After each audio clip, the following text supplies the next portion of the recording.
It's a sad reality that the president who was elected on a platform of hope and change turned out to be one of our biggest disappointments. After the frustration Bush era, millions of Americans flocked under the banner of one Barack Obama. He promised a new era of freedom and opportunity for all Americans. His image and platform was inspiring.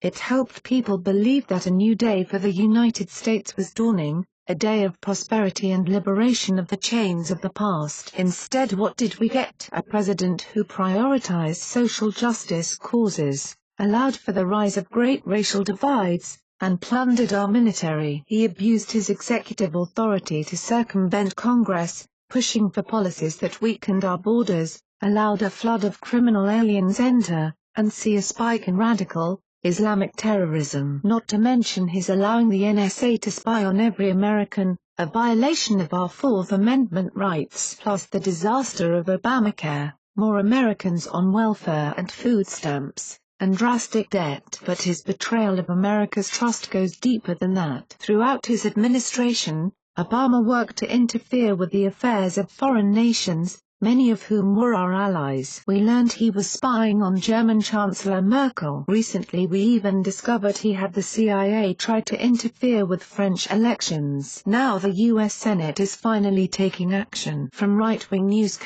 Senators are calling on Secretary of State Rex Tillerson to investigate the Obama administration's efforts to influence foreign elections by sending taxpayer dollars to extreme and sometimes violent political activists that would promote liberal causes. Multiple foreign diplomats had conversations with lawmakers, who outlined the State Department's meddling, including liberal causes in countries like Macedonia, Albania, Latin America, and Africa. And to make it even more suspicious, George Soros is allegedly involved too. Some of the funding for these causes also appears to come from the liberal billionaire, and specifically his Open Society Foundation, according to the letter written by Republican Sens. Mike Lee, Jim Inhofe, Thom Tillis, Ted Cruz, David Perdue, and Bill Cassidy. It is also believed that the Obama administration funded organizations that sought to kick Israeli Prime Minister Benjamin Netanyahu out of office. Over the past few months,